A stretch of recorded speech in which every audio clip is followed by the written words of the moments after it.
simply because he saw a woman asleep in front of the central server console.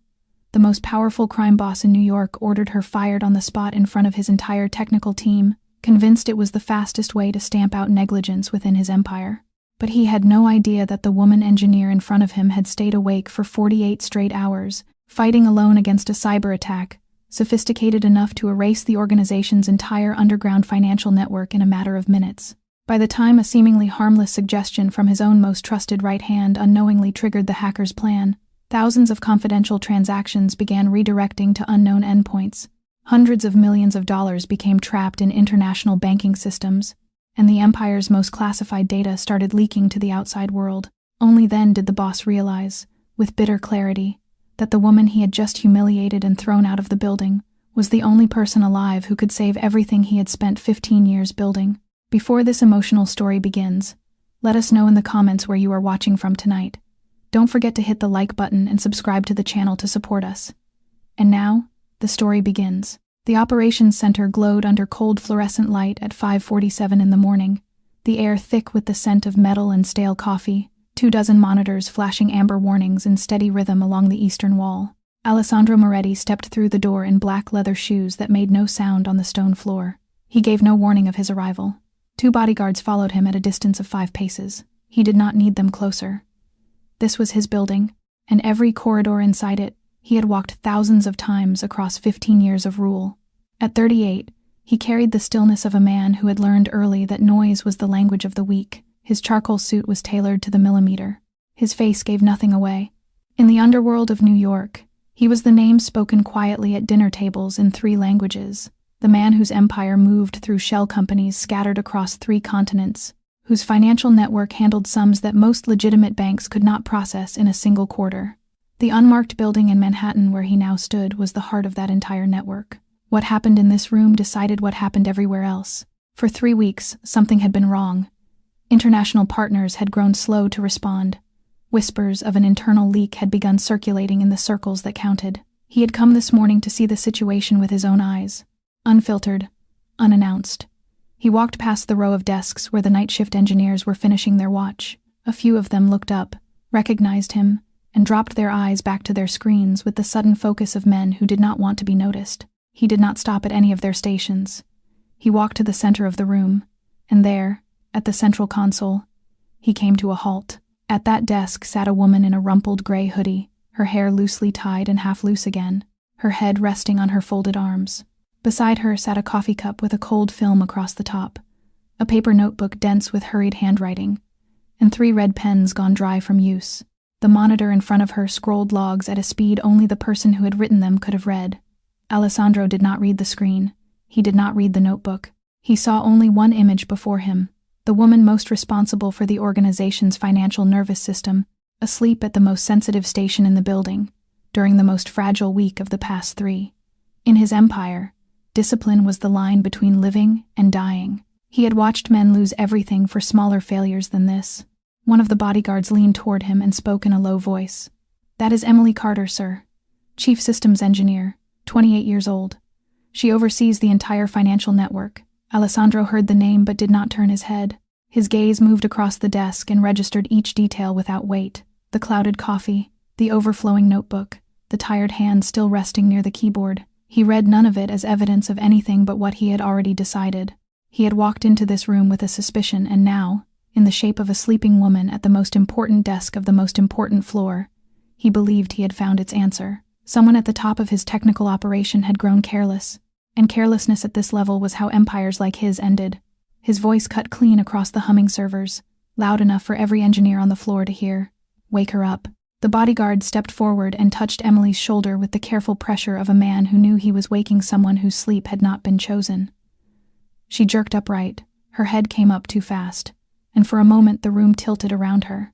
Her eyes were dry and rimmed with red, the whites broken by fine burst vessels. A faint ringing hummed inside her ears as her body fought its way back to consciousness from somewhere far below the surface. It took her 3 seconds to place herself. She was in the server room. It was daylight now, and a man in a charcoal suit was standing directly in front of her desk. She recognized him instantly. Alessandro Moretti. The name every engineer in the building spoke only in lowered tones. She had seen his face over the past 3 years only through video links in the largest quarterly briefings. She had never stood within 3 meters of him, and now he was so close she could see the fine stitching along the collar of his suit. A single line of thought crossed her mind, insistent and alive above the fog. The notebook, the notebook. He needs to read the notebook. She pushed herself upright in the chair. Her voice came out hoarse but clear enough for the room to hear. Sir, I need to brief you on the central server. There is something you. Alessandro did not look at her. His eyes moved across the floor, across the engineers who had turned their heads and were now trying to pretend they had not. In his mind, the arithmetic had already resolved. This woman was the person most responsible for the financial nervous system of his organization. That system was in the middle of the most delicate 3 weeks in recent memory, and she had been asleep at the most sensitive desk in the building. In this empire, no one is permitted to sleep while holding the responsibility I pay them to hold. Emily tried again. Sir, I have been. You were asleep. That is what I saw. The floor went still. No one spoke. Even the low hum of the servers seemed to withdraw. In the far corner of the room, Bruno Salvato leaned against a support column, his arms loose at his sides, his eyes fixed carefully on a point of the floor 2 meters from Emily's chair. He was her direct supervisor. He was the man who 3 days ago had smothered her escalation with a mild smile and the words, "We do not raise alarms without certainty." He understood, with perfect clarity, that if Emily was permitted to speak now, his name would appear in the story she told. He did not open his mouth. Alessandro continued without looking at her. You were operating the financial network during a week in which I have received 3 separate reports of irregularities from partners abroad. You were asleep. I do not need further evidence of how seriously you take this position. Emily looked at him.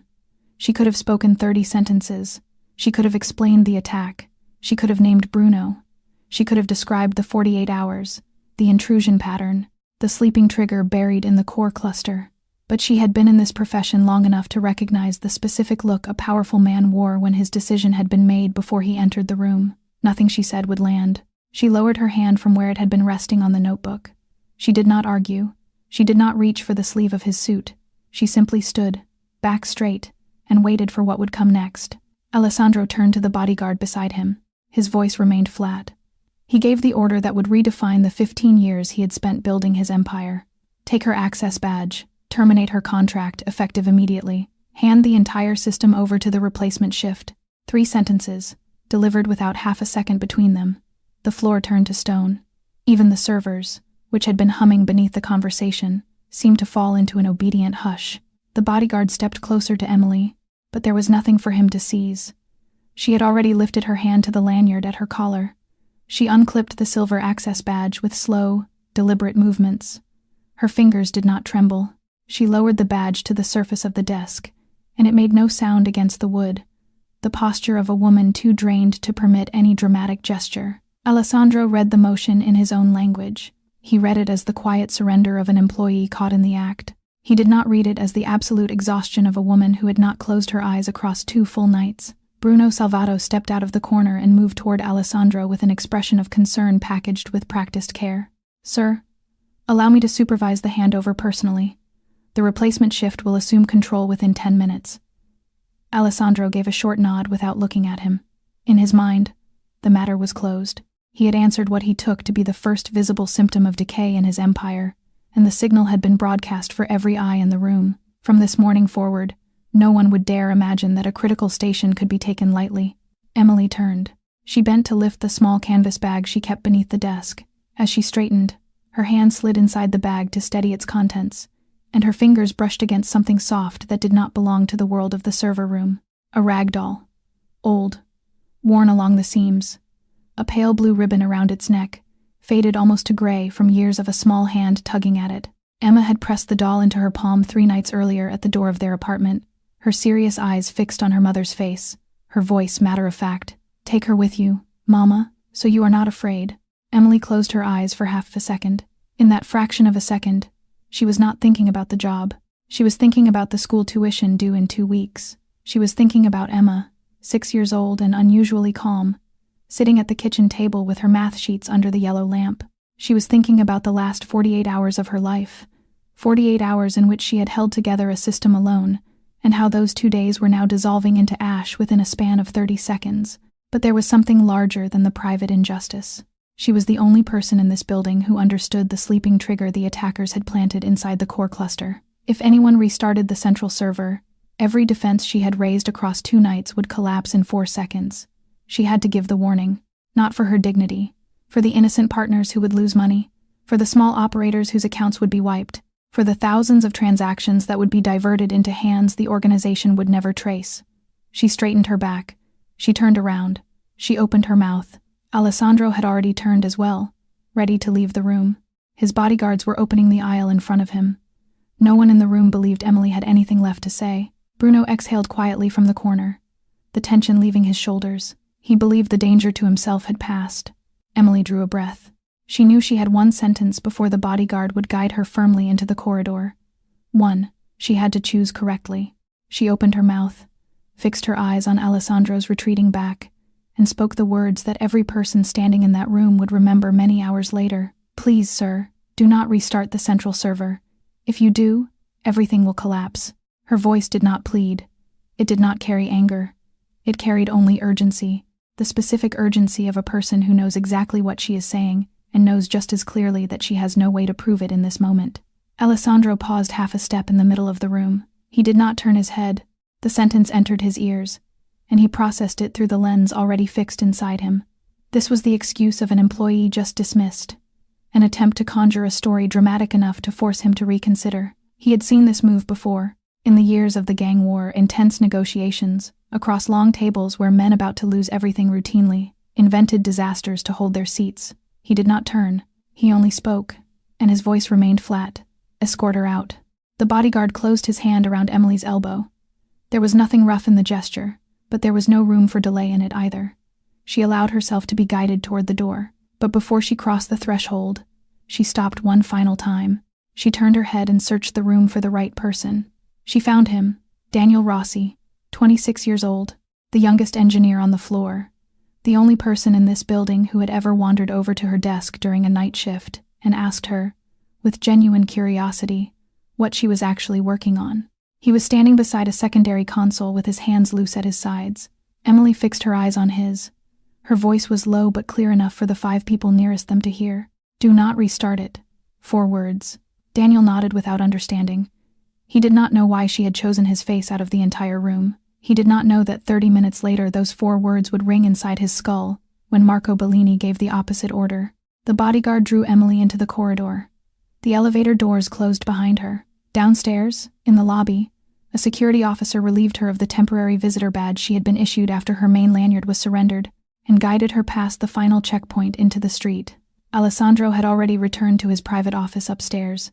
He did not register Emily's final warning as anything meaningful.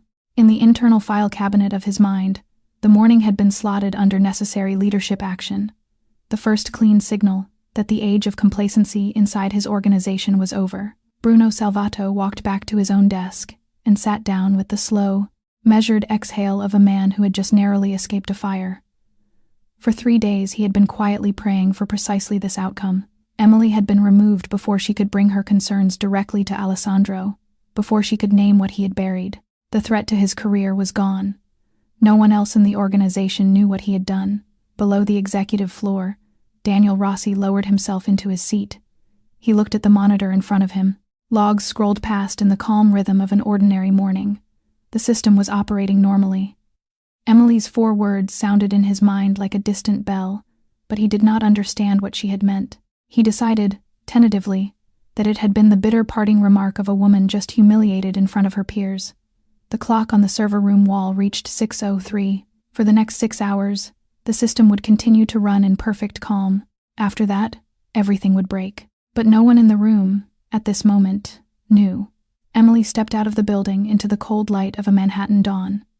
The October air cut through the thin fabric of her hoodie in a single stroke. She had no heavy coat. She had been inside the building for 2 straight days, and she had not planned for this scene. She paused in front of the revolving door for a moment, waiting for her body to finish processing the fact of being outside. Her hands were trembling faintly. It was not emotion. It was pure exhaustion. Her blood sugar had reached a level at which ordinary people could not remain standing. She raised her arm, and a taxi drifted toward the curb. On the drive back to Queens, she rested her forehead against the cold window.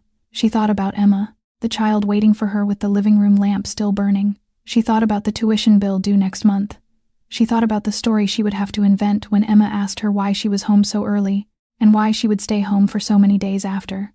She thought about the malicious code still nested inside the system, the sleeping trigger patient at its heart, waiting for someone to press the restart command. She had no way to reach a single person with the authority to stop it.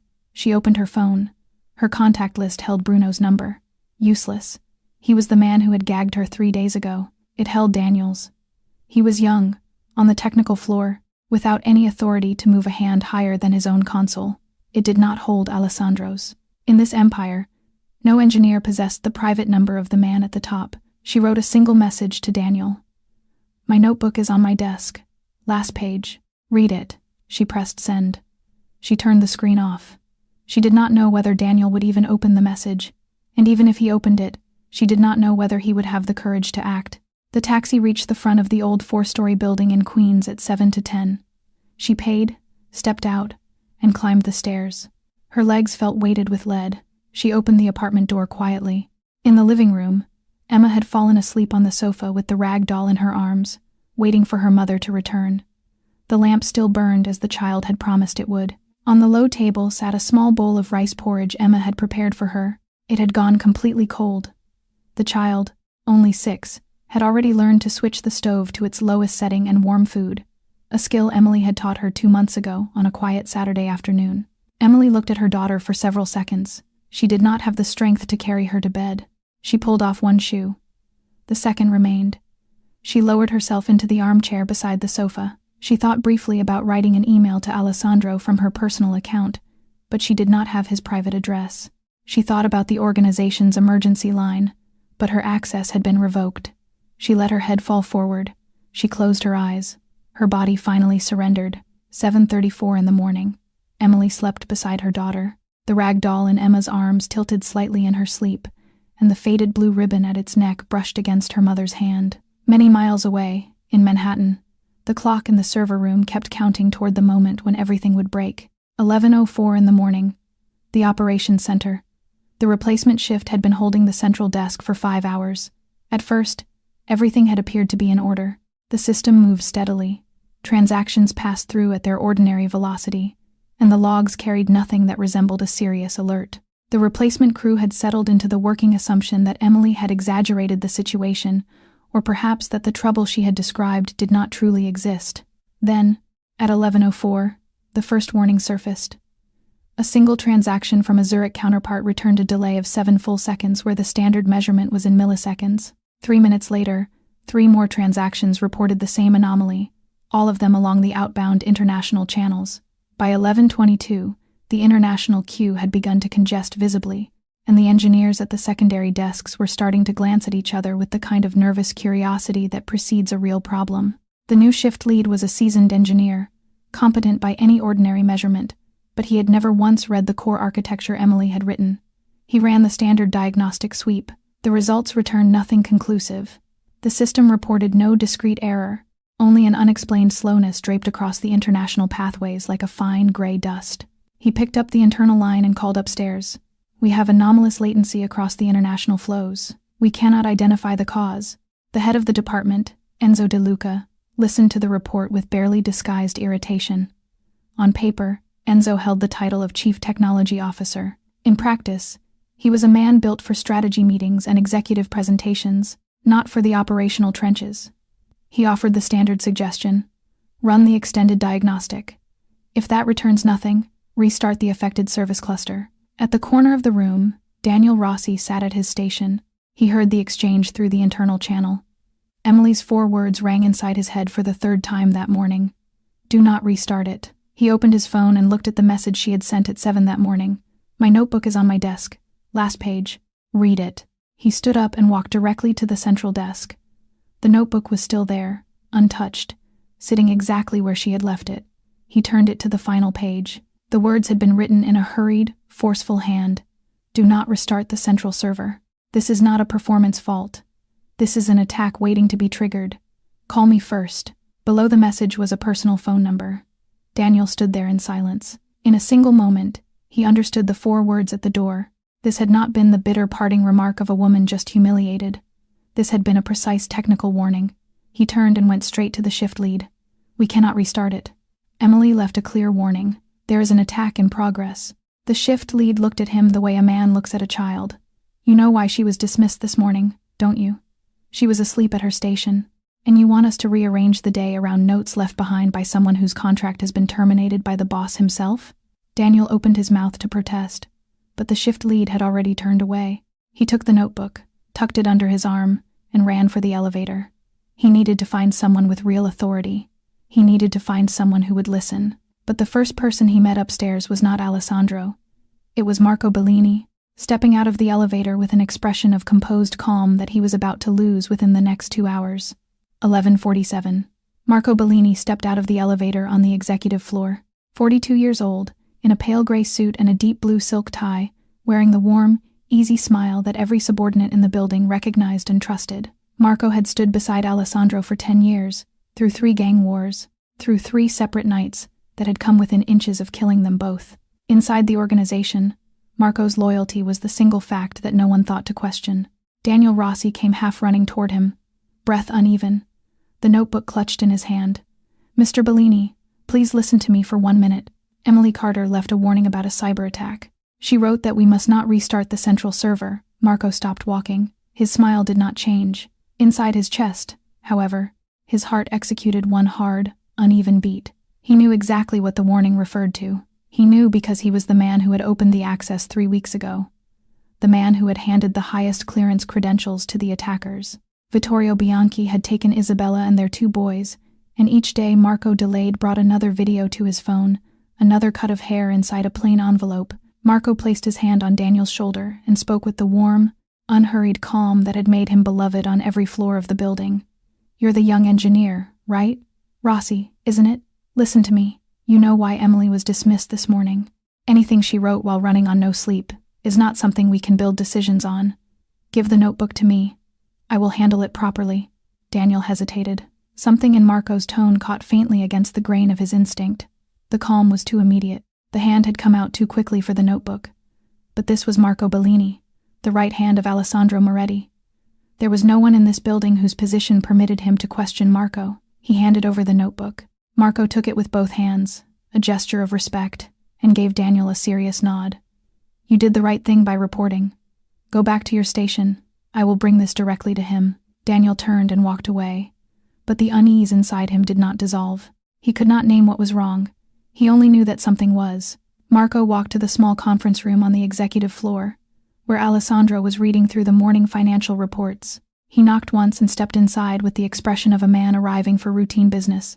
Emily's notebook was already tucked away inside his leather briefcase. "Have you heard about the latency on the international flows?" Alessandro looked up from the papers. "Just now," Enzo called in. "I went down myself. It's a standard memory accumulation issue. The service cluster has been running continuously for weeks without a proper refresh. My recommendation is a restart of the central server. It's the same procedure we've run dozens of times over the years. 4 minutes. Then the system returns to baseline." Alessandro looked at Marco. In this empire, trust was the single most valuable asset a man could hold, and Marco had earned his across 10 years of demonstrated loyalty. Nowhere inside Alessandro's mind did suspicion form. He remembered, faintly, that Emily had said something about a restart earlier that morning, but her words had already been filed under excuse from a dismissed employee and carried no weight in the calculation. He nodded once. "Do it." Marco inclined his head and stepped back into the corridor. He opened the briefcase, tore the final page out of Emily's notebook, and folded it carefully into the inside pocket of his suit jacket, in case the evidence would ever need to reappear on his terms. The remaining pages went into the executive floor shredder. The blades engaged the moment his finger pressed the button, and Emily's 48 hours of technical notes turned into narrow ribbons of paper inside the collection bin. Marco rode the elevator down to the operations floor and delivered the order to the shift lead. The clock reached 12:43. The shift lead typed the command. The cursor blinked in silence over the enter key. 12:47 in the afternoon. The shift lead pressed enter. For the first 3 seconds, every indicator seemed to stabilize. Latency dropped. The transaction queue cleared. The shift lead exhaled with visible relief. Marco stood at his shoulder wearing a small, gracious smile. But inside his chest, his heart was beating in a slow, weighted rhythm. He knew precisely what was about to happen. At the fourth second, every isolation layer Emily had constructed across the previous 48 hours evaporated. The volatile memory in which her temporary logic had been running was wiped clean by the restart procedure, as cleanly as a hand sweeping crumbs off a table. The sleeping trigger the attackers had planted 3 weeks earlier had been waiting for this exact instant. It ignited. The authentication tokens began to fall out of sync in waves. The first wave, a cluster of transaction sessions reporting a status of uninitialized, money debited from source accounts but never registered at destination. 30 seconds later, the number of failed sessions climbed to 300. 1 minute later, it climbed to thousands. The transaction output began to redirect toward endpoints outside the authenticated network, toward IP addresses in Eastern Europe and Southeast Asia that the security team could not recognize. 3 high-value wire transfers, each exceeding $20 million, entered a suspended state that would neither complete nor cleanly reverse. At the same time, the organization's most classified financial data began to bleed out of the system in slow, deliberate packets. The names of the shell companies in Zurich, Cayman, and Singapore, the architecture of 15 years of quiet cash flow, the list of international partners, the internal ledgers of payments to men whose names had never been written down in any legal document. Every packet, small enough to slip past coarse monitoring, threaded outward through 7 layers of concealment. Daniel Rossi was the first to shout, "We're losing control!" The shift lead sprinted to the central console and hammered in the rollback command. The rollback would not anchor. The system state it was attempting to restore had never been formally documented anywhere on disk. That state had lived inside Emily Carter's head. The team attempted to isolate the affected nodes, but the interdependencies Emily understood by intuition were not mapped in any accessible location. Every time the engineers cut a single stream, 3 more opened elsewhere, like water finding cracks in a wall that had been holding it back for far longer than anyone realized. Marco stood in the middle of the room, his face gone white. This time it was not a performance. He had not been prepared for the speed of the collapse.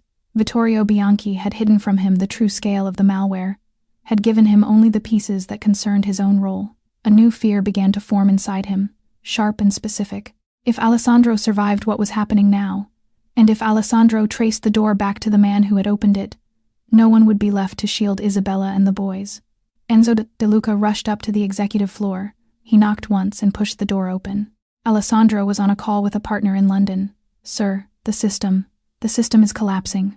Alessandro cut the call in the middle of a sentence. He was inside the operations center within 2 minutes.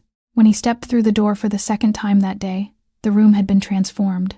24 monitors burned red across the eastern wall. Engineers moved between stations with the tight, controlled urgency of people who understood exactly how serious the situation was and were afraid to name it out loud.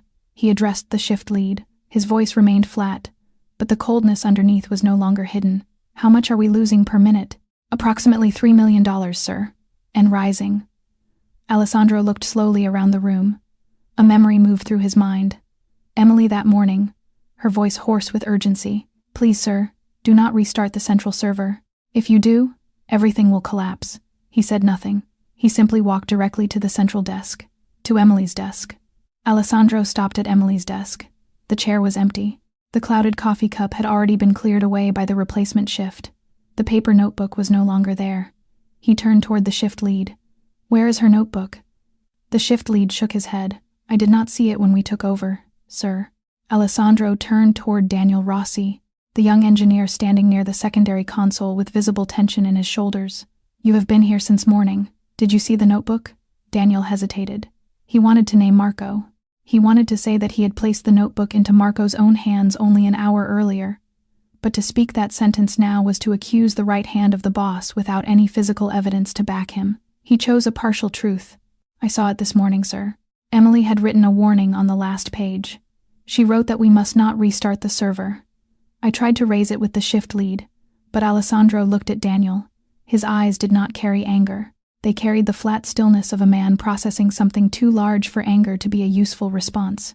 He did not press further. He understood that the young engineer was trying to say something he had not yet found the courage to finish. Enzo De Luca approached, his voice cracking in a way it had not cracked in years. "Sir, we cannot reverse it.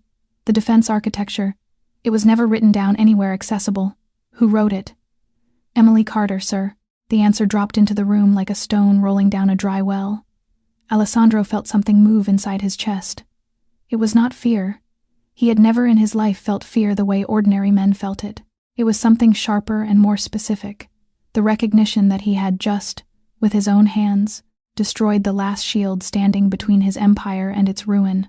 The reports continued to flow in. The Zurich bank had frozen the largest shell company account on suspicion of unusual activity. The Singapore counterpart was demanding secondary protocol authentication, and the organization had not activated the fallback in time. 3 Cayman investors had called in person, threatening to sever their connections within 24 hours if no explanation arrived. If this state of collapse continued to the end of the day, the empire would lose its ability to settle. Losing its ability to settle meant losing the trust of its partners. Losing that trust meant losing everything. Within the next 48 hours, 15 years of quiet, patient construction could evaporate entirely. Alessandro turned to the room and asked whether anyone in the team understood Emily's logic well enough to reverse the damage. No one answered. Enzo lowered his eyes and admitted that he had never actually read the core architecture. Alessandro turned toward Marco, the man who had recommended the restart. "Marco, you told me this was a standard procedure." Marco lowered his head. His voice trembled at the edges in a way that Alessandro had never heard from him before. I misjudged the situation, sir. I apologize." Marco's eyes slid sideways, avoiding contact. It was the first time in 10 years that Alessandro had ever seen Marco fail to meet his gaze directly. He noted the detail, filed it, and did not act on it. Now was not the time. Alessandro looked around the room one final time. He understood, with an almost physical clarity, what the truth of the situation was. No one in this building could save what was collapsing. The only person who could was the woman he had personally escorted out of the front door at 6 that morning. He walked to Emily's chair and lowered himself into it. The seat had gone cold. He looked at the monitor, still scrolling logs. He could not read the individual commands, but he could read the rhythm underneath them. It was the rhythm of a system dying. Alessandro searched for the notebook. He instructed his bodyguards to check the trash bins around the desk, the nearby storage cabinets, every possible place Emily might have set it down. Nothing. He ordered the security team to pull the surveillance footage from the morning. 15 minutes later, one of the bodyguards returned. "Sir, the camera shows Marco Bellini taking the notebook from Daniel Rossi at 11:51. He placed it in the executive floor document shredder at 11:58. Alessandro said nothing. He only gave one short nod. He did not confront Marco in that moment. First, he would save the system. Then, and only then, would he turn to the question of why his right hand had destroyed Emily Carter's warning. But there was one thing Marco could not shred. Emily's electronic footprint remained. Alessandro instructed Enzo to open her entire work environment, her email, her personal directories, every file she had ever created on the internal drives. Inside a hidden folder labeled Patch, Logs, Live, 7 text files had been updated continuously across the last 48 hours. Alessandro opened the first file. It was dense with technical annotation. He did not understand every term, but he understood enough to read the rhythm underneath the words. This was the record of a person working under extreme pressure, with no time to format anything for outside eyes. The timestamps on each line told him precisely what he needed to know. She had written continuously across the last 2 days, with almost no interruption. He opened the final file. It was named Read. First, Warsnode. If, I am, gone, txt. It had been created at 4:47 that morning, only 1 hour before he had walked into the operations center. The message at the top was written in a heavier weight, marked out in careful capitals so no reader could miss it. If I am no longer here, this is the only thing you need to know. There is a cyber attack waiting to be triggered inside the system. The attacker gained access through a top-level credential. Do not restart the central server. If you restart it, every defense I have built over the past 2 days will collapse in 4 seconds. The sleeping trigger will activate. The entire network will fall out of control in less than 1 hour. Call me first, before you take any action. Personal number below. If you cannot reach me, trust what I have written. Emily Carter. Alessandro read the message a second time, then a third. He closed the laptop. He sat motionless for 10 seconds, both hands flat against the surface of the desk. The feeling that arrived could not be processed and set aside as easily as most feelings in his life had been. He thought about Emily's face at dawn, when she had tried to speak, the specific urgency she had carried across the last 4 steps to his shoulder. He had not misread it as meaningless. He had refused to read it at all. He recalled the specific details of the desk that morning, the clouded coffee cup beside her hand, The notebook full of frantic writing, the sunken eyes under the loose hair, all of it had been evidence of 48 hours of solitary defense, and he had read every piece of it as evidence of negligence. The same image, 2 possible readings. He had chosen the wrong one because he had decided before stepping into the room. Alessandro stood. He asked HR for Emily Carter's home address. The HR officer hesitated. "Sir, she was just terminated." Alessandro simply looked at him. He did not need to speak a second sentence. The address was on the screen within 2 minutes. He dialed the number in the file. 3 times. No one picked up. He picked up his car keys and rode the elevator down to the underground garage. He drove himself. He did not take a single bodyguard with him. This was not a visit from the head of an empire. It was a visit from a man who owed his own mistake an answer face to face. Alessandro drove across the Queensboro Bridge at 2:34 in the afternoon. He had never once traveled to Queens for a personal reason. Inside his empire, subordinates came to him. He did not go to anyone. But this afternoon, that rule had lost its meaning. The GPS guided him to an old 4-story building of faded red brick. He parked 2 blocks away and walked the rest of the distance on foot. He did not want the black Bentley to appear in front of her door. It did not belong in this neighborhood, and the last thing he wanted to bring into her home was the visible weight of the world he came from. He climbed the 4 flights of stairs. The hallway carried the faint scent of dry plaster, and pale yellow light filtered in through a small window at the top of the stairwell. He stopped in front of the door, marked 4B. He knocked. No one answered. He knocked a second time, longer. The door opened. A 6-year-old girl stood on the other side, her hair slightly tangled, her eyes dark and large like 2 drops of ink. In her arms she held the old rag doll with the faded blue ribbon at its neck. She looked up at him without fear, only curiosity. "Are you looking for my mama?" Alessandro, a man who had never in his adult life encountered a room he could not command, stood in silence for several seconds. He had not known Emily had a child. In her personnel file, she had never used a child as grounds for leave or negotiation. Across 3 years inside the organization, she had never once mentioned a daughter in any meeting. He lowered himself slightly to bring his eyes level with hers. His voice softened in a way it had not softened in months. "Yes, I have something important to speak with your mother about. My name is Alessandro. What is yours?" "Emma." Emma pushed the door wider when she decided this stranger was not frightening. She stepped back into the apartment and pointed toward the living room. "Mama is sleeping. She came home from work this morning, and she has not really slept yet. You can come in, but please speak quietly." Alessandro stepped inside. Everything before his eyes slowed his footsteps. The apartment was small, and its simplicity was of the kind that carried a quiet ache. An old sofa with worn armrests occupied one wall. Emily lay on her side across it. A small child's study table sat in the corner, covered with first-grade workbooks lined up in neat rows. On the refrigerator door, several children's drawings had been fixed in place with fruit-shaped magnets. One of them showed 2 small houses joined by a rainbow, with the words "Mama and Me at Home" written across the bottom in careful, uneven pencil. Emily still wore the same gray hoodie from the morning. One shoe remained on her foot. The other had fallen to the floor beside the sofa. A laptop sat open on the low table, its lock screen still turning in slow, quiet rotation. Beside it, a small bowl of rice porridge that Emma had reheated for her mother sat completely cold. On the kitchen counter, several takeout containers had been stacked without care. They were the record of several days of meals taken without attention. Emma stood beside the sofa and lowered her voice to the whisper that children use when a nearby sleep is a sacred thing. "Mama said something bad was happening at work. She promised she would rest after she fixed it. She promised the night before last." The sentence was so simple and so honest that it landed in Alessandro's chest like a physical object. He looked around the room one more time. He thought about the image he had constructed inside 10 seconds that morning, the image of a careless employee sleeping through her shift. He thought about the distance between that image and what stood before him now. A small apartment organized entirely around necessity and love, a child holding the door open for a stranger because she believed her mother's work mattered, a woman collapsed on a sofa in the exact posture of someone who had walked through a long tunnel and no longer knew whether the light at the far end had been real. He knelt on one knee beside the sofa and rested his hand gently on Emily's shoulder. In that moment, the man who commanded an empire became a man who needed to be forgiven. Emily rose back into consciousness in layers, the way that people brought to the edge of complete exhaustion always do. She saw the familiar ceiling of the apartment first. She saw Emma standing beside the sofa, the rag doll still in her arms, and then she saw the man kneeling beside her. It took her 3 full seconds to believe what she was seeing. Alessandro Moretti, in her living room, in Queens, at a distance of 60 centimeters from her face, on one knee beside her sofa, far outside the world he ruled. The first expression that surfaced on her face was not anger.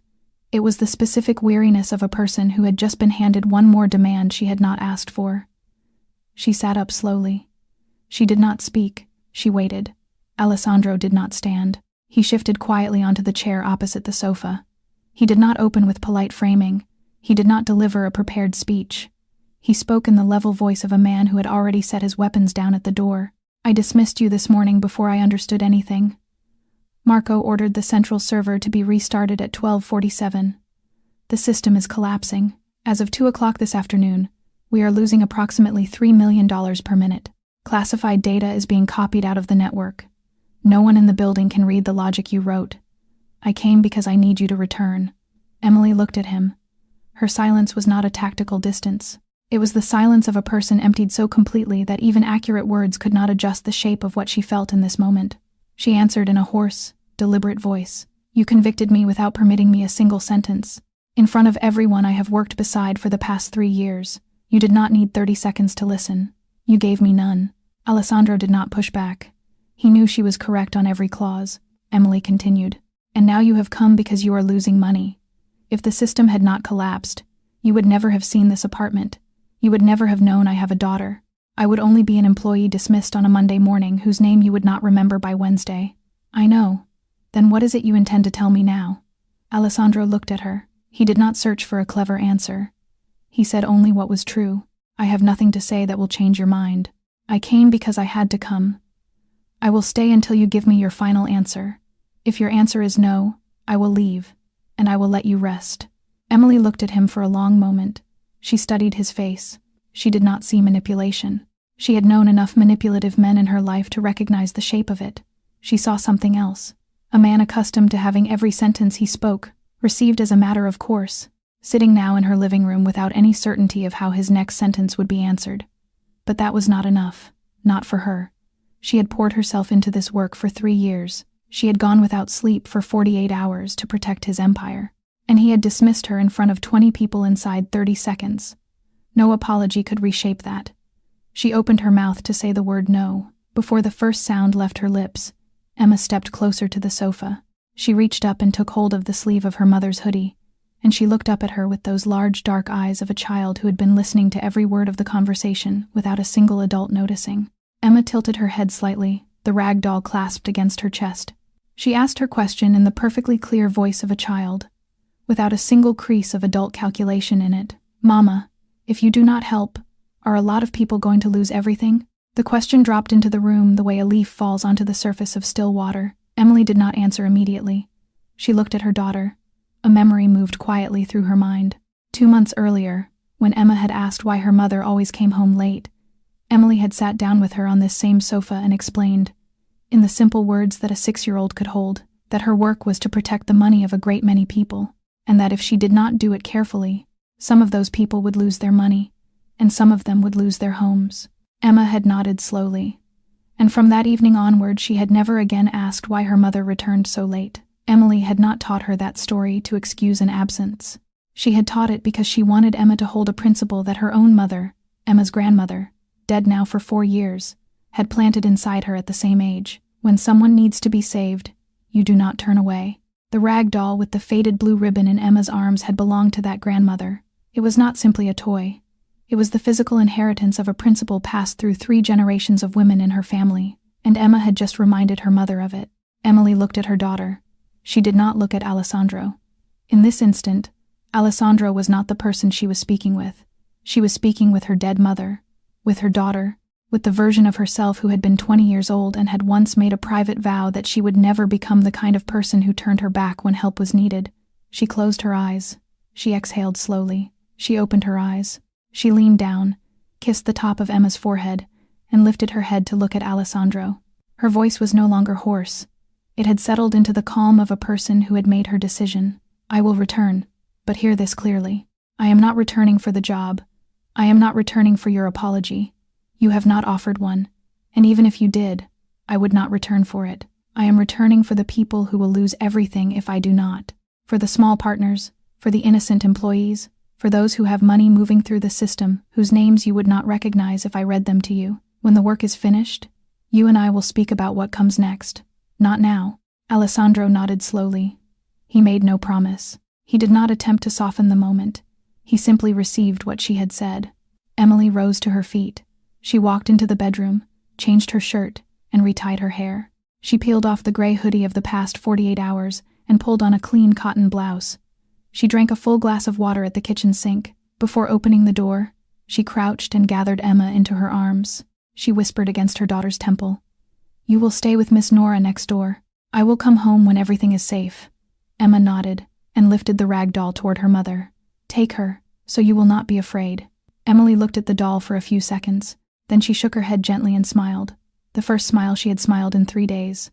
"This time, you keep her. Mama has work to do." Alessandro and Emily left the apartment in silence. On the drive back to Manhattan, neither of them spoke. But something new had formed between them in the space of that afternoon. Something both of them felt and neither of them wished to name yet. 4:12 in the afternoon. Emily stepped through the doors of the operations center for the second time that day. The air inside the room shifted. There was no cheering, no applause. There was only the quiet exhale of people who had been carrying a weight beyond their capacity and had just seen someone competent walk through the door. She did not wait to be introduced. She walked straight to the central desk and lowered herself into her chair. Someone placed the silver access badge on the desk in front of her without a word. Without a spoken apology, she fastened it back onto her collar in a single motion. She requested top-level clearance. Alessandro had already authorized it before she had entered the room. No HR process was needed. She requested the current architecture map and a verbal summary of every intervention the team had attempted since the restart. She listened without interrupting. When the summary finished, she remained silent for about 8 seconds, her eyes moving across the live logs. Then she began to distribute the work. She assigned 5 engineers to the task of isolating the suspicious outbound streams, not by blind blocking, but by rerouting them into a controlled observation chamber where they could be studied without alerting the attacker. She sent 2 engineers to construct a mirror line to trace the destination of the diverted funds. She asked a third group to prepare a fallback switch for the highest value transaction queue. She instructed Daniel Rossi to do nothing but record every command she issued in order, a form of quiet acknowledgement that he had been the only one in this room who had actually tried to give her warning weight that morning. Alessandro stood at the edge of the room and did not intervene. He did not announce to the team that she had been reinstated. He did not need to speak the words. The way Emily coordinated, the way the engineers responded to each command without waiting for confirmation, answered a question no one had asked out loud. Marco Bellini stood near the exit by the elevators. He kept his face composed. Emily did not look at him. She had not yet had the space in her mind to think about who had recommended the restart, but he knew that every minute she worked was a minute closer to the trail he had left behind. She was not performing competence. She was executing a plan she had developed inside her own head over 48 hours. Adjusting it now in real time to a situation that had deteriorated further than she had allowed herself to hope. She understood the system in the way that only long, intimate exposure produces, not simply the way it had been designed to run, but the way it had evolved into something different from that design under the weight of years of pressure. 90 minutes later, the first diverted stream was cut cleanly away from the core cluster. The engineers around her fell silent for 2 seconds, then returned to their consoles with new energy in their movements. But the bleeding had not stopped completely. The classified data was still leaving the network, slower now, but steady. Emily needed to cut the connection to the command server itself. To cut it, she had to know where it was. She opened a new terminal and typed the first line of the reverse trace. The pattern began to appear on her screen, threading through 7 countries and 5 layers of concealment, drawing itself in slow, thin filaments that all converged toward a single origin she had not yet identified. It would take her 4 hours to learn whose it was. Emily traced the signal for 4 hours. The attacker was extraordinarily skilled. The trail had been camouflaged across 7 proxy nodes stretched over 5 countries, layered inside legitimate traffic patterns designed to blend into the standard rhythm of the network. But she had written this system with her own hands, and no one, however clever, could hide from her inside the garden she had planted. By 8:34 in the evening, she was staring at a small command line buried inside the internal authentication module. A permission had been granted from an account holding the organization's highest security clearance.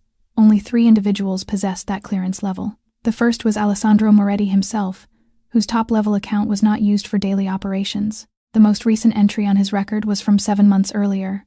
The second was Franco Ricci, the former chief technology officer, who had died in a car accident 2 years ago. His account had never been formally deactivated due to a lapse in the Human Resources Archive. The third was Marco Bellini, the right hand of Alessandro. Emily checked the access timestamps. The credential had been used for the first time 3 weeks earlier, always late at night, always originating from an IP address that had passed through 4 layers of concealment. But the final entry point of each session matched, to the meter, the physical location of Marco Bellini's personal mobile phone, according to the location records the organization maintained on its senior members for security purposes.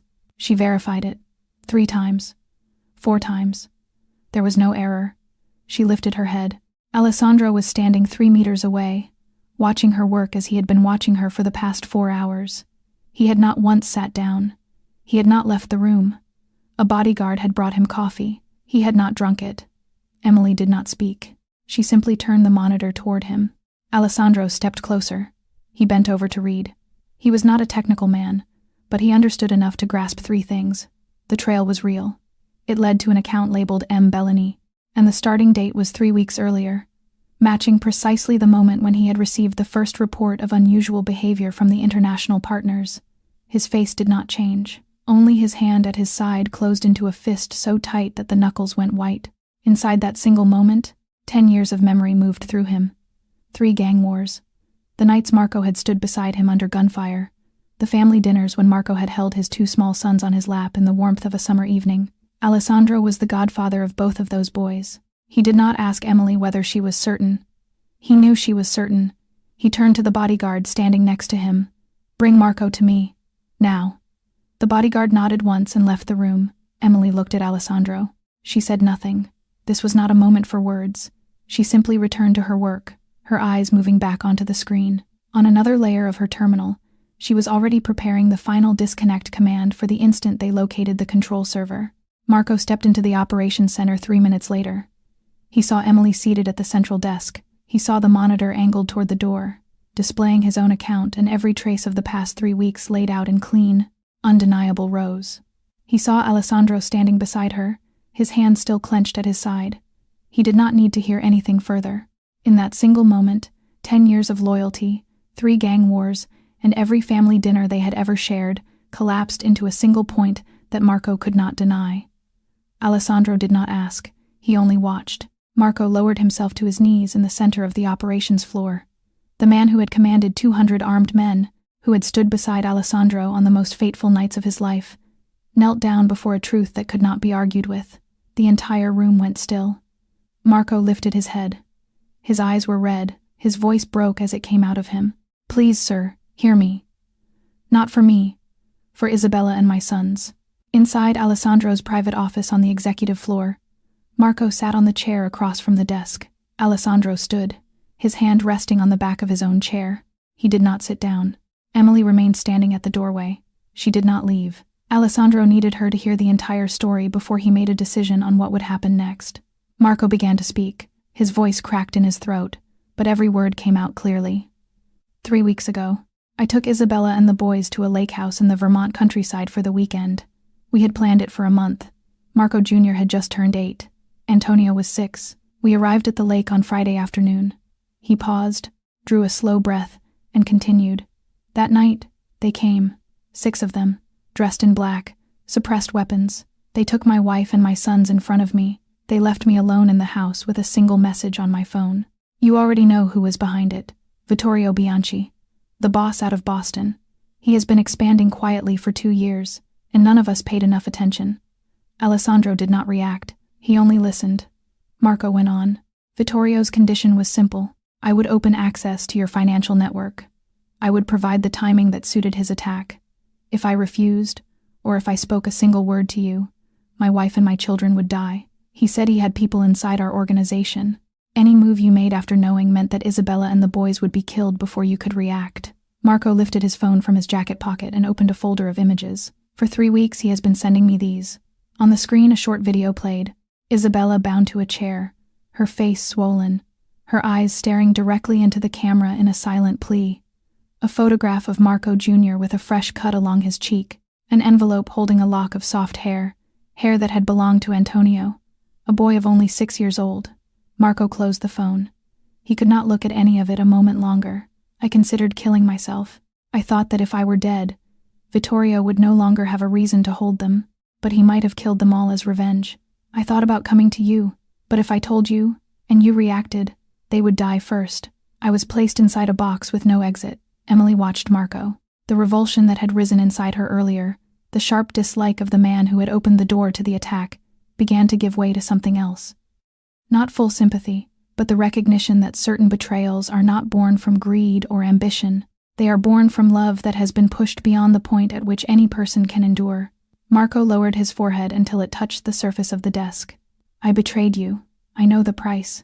I ask for one thing only. Save Isabella and my boys first. After that, I will surrender myself.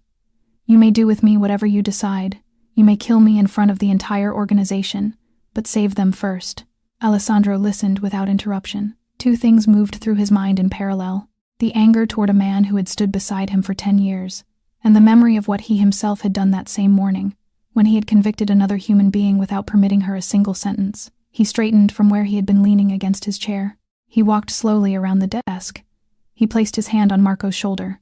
I grant you a pause, but only until we recover Isabella and the boys. Give me every piece of information you have on Vittorio, right now.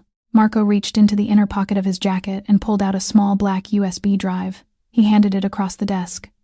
Everything I have on Vittorio, all the messages, the intermediary account addresses, the location he required me to report to every 3 days. I saved all of it. If I had died before I could save them, I wanted someone else to find it. Alessandro slid the drive into the laptop on his desk. Emily stepped forward and lowered herself into the chair in front of the screen. She opened the archive and began working through the files.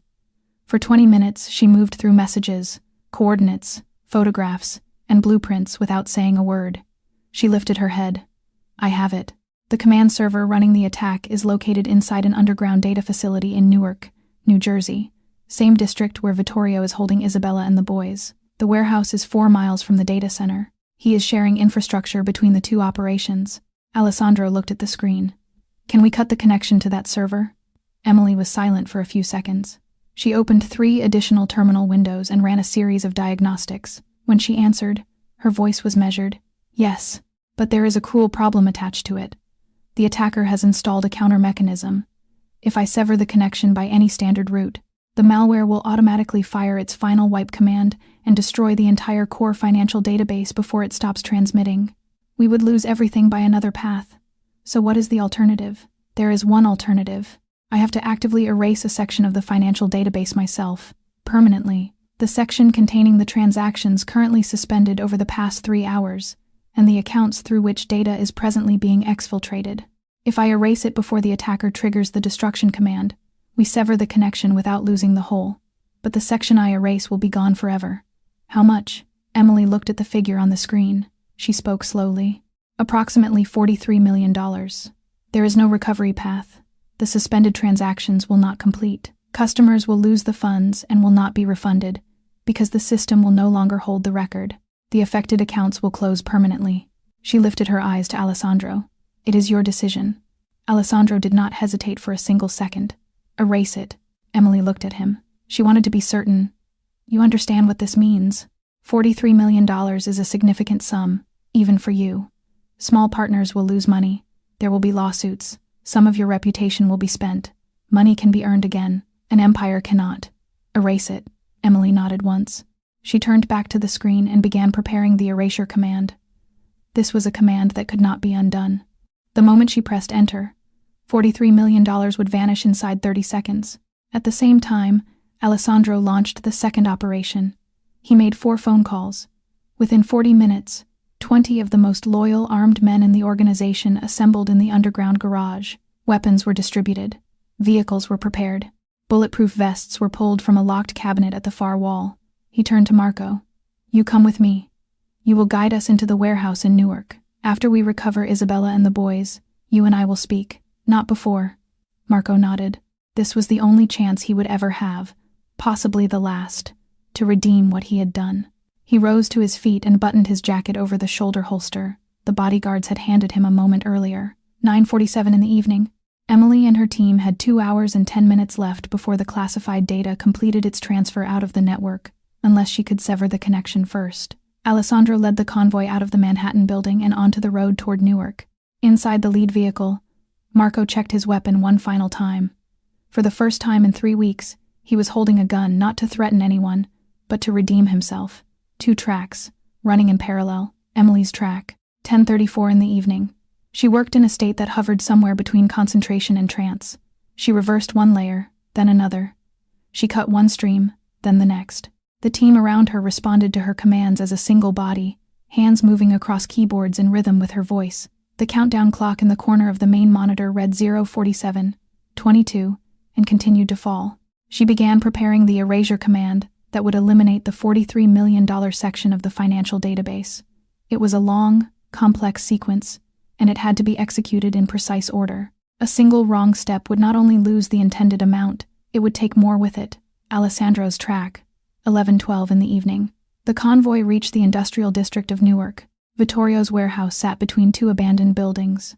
No exterior lighting, no visible movement along the loading bays. Marco guided them through the approach.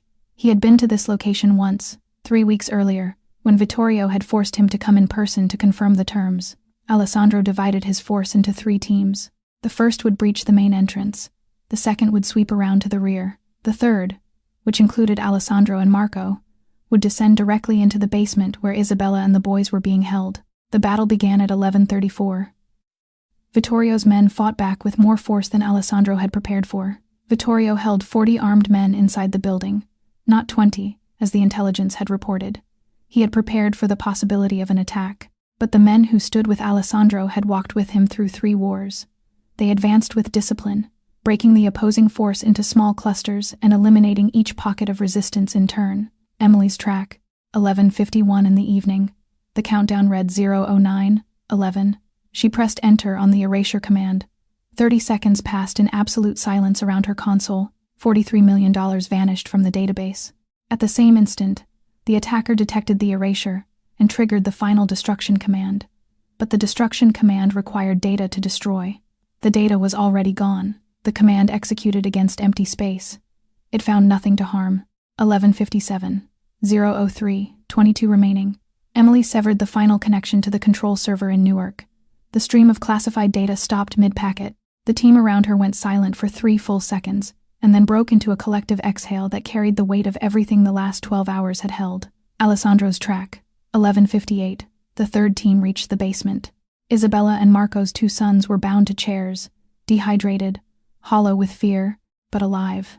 Marco rushed to them and gathered his wife and his boys into his arms all at once. In that moment, he was thinking of nothing else in the world. But the fight was not over. Vittorio Bianchi was still inside the building. Alessandro stood and stepped into the basement corridor. Vittorio emerged from around a blind corner, a pistol raised in his hand. He aimed directly at Alessandro. Marco, still holding Antonio, lifted his head. He saw Vittorio. He saw the line of the pistol. He did not think. He pushed Antonio toward Isabella, rose to his feet, and threw himself into the space between Alessandro and Vittorio. The bullet passed through Marco's shoulder. It lodged in his chest, close to the heart. Marco dropped in front of Alessandro. Alessandro drew his own weapon faster than Vittorio could fire a second round. He shot the pistol out of Vittorio's hand and kicked the weapon away across the concrete. He walked to Vittorio. There was no drawn-out scene of violence. There was only a single moment. Alessandro stood over him, and everything that 15 years of power had taught him about the nature of men like Vittorio Bianchi lived in the calm of half his eyes. He ended it with one shot. He knelt beside Marco. Isabella and the boys reached them. Marco was still breathing, weak, but breathing. Alessandro pressed his hand hard against the wound to stem the bleeding. Marco looked up at him. He tried to speak, his voice barely above a whisper. Isabella, the boys, they are safe. You are alive. Hold on. The bodyguards carried Marco to the ambulance already waiting outside. The vehicle sped away toward the nearest hospital, siren cutting through the empty industrial streets. 12:34 in the morning.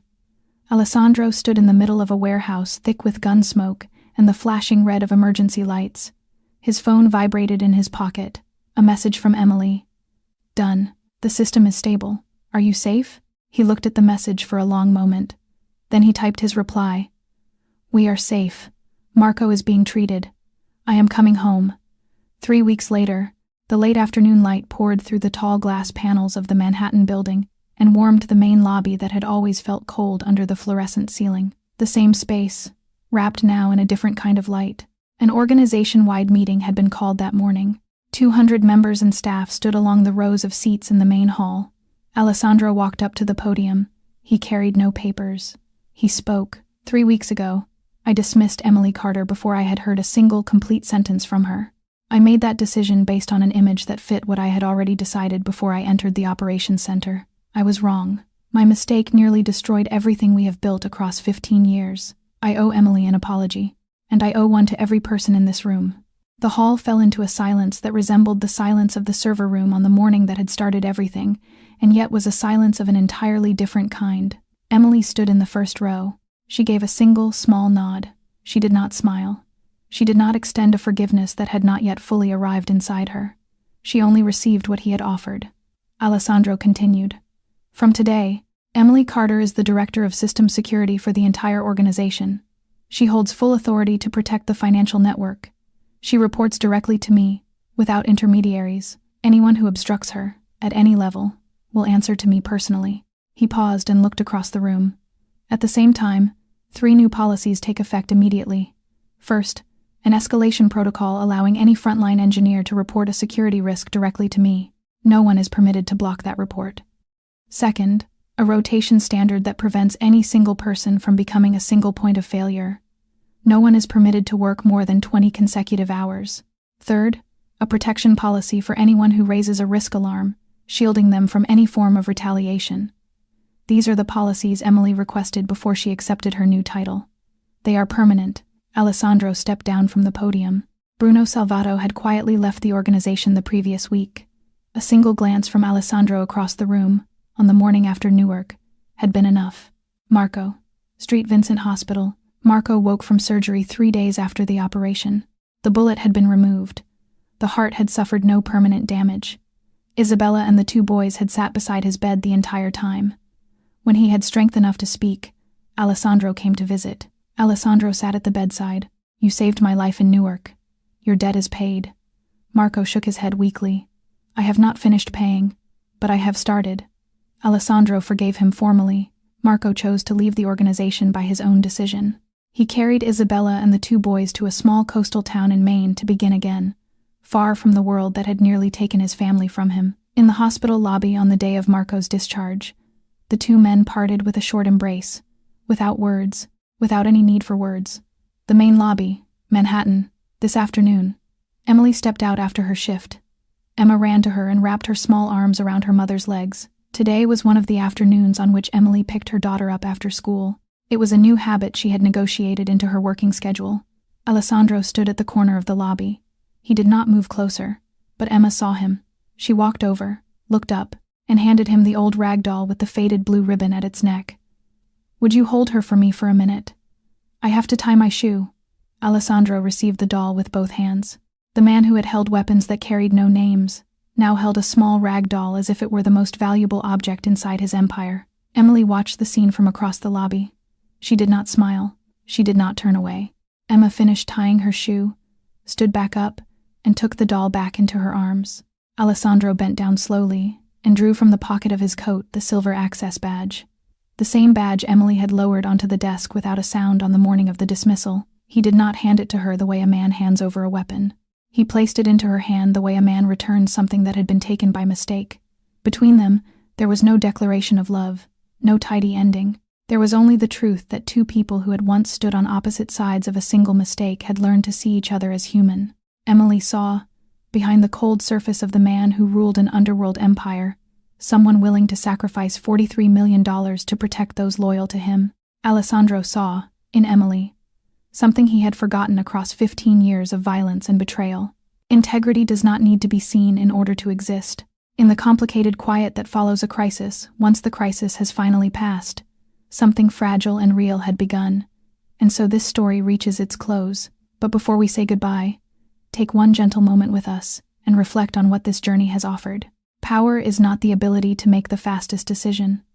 Power is the willingness to pause long enough to listen to another human being before we judge them. Because sometimes the person asleep at their desk is the very person holding the entire world together. Sometimes the woman we dismiss in 30 seconds is the woman who has given 48 hours of her life to protect people whose names she will never know. And sometimes the person we call a traitor is a father trapped inside a box built by another man's cruelty. Every soul we meet carries a story we cannot see from the outside. Kindness costs nothing, but the absence of it can cost everything. If this story touched something inside you, we would love to hear from you. What moment stayed with you the longest? Was it the 4 words Emily spoke at the door? The question Emma asked from beside the sofa? The bullet Marco took in Newark? Or the silver badge quietly returned in the lobby? Have you ever been the one misjudged in a single glance, the way Emily was? Or have you been the one who judged too quickly, the way Alessandro did, and later understood the full cost of that judgment? Share your reflections with us in the comments below. We read every message, and every voice matters here. If you enjoyed this story, please take a moment to press the like button, share this video with someone who needs to hear it today, and subscribe to our channel with the notification bell turned on so you will never miss a new story from us. Every subscription, every like, every share helps us reach more hearts and continue bringing you meaningful stories every single day. To everyone watching, wherever you are in the world tonight, we wish you good health, quiet joy in the ordinary hours of your days, and peace in the corners of your heart that most people never see. Take care of yourself, take care of the ones you love, and remember to listen, even when you are certain you already understand. Thank you for staying with us to the very end. Goodbye for now, and we will see you again in the next video.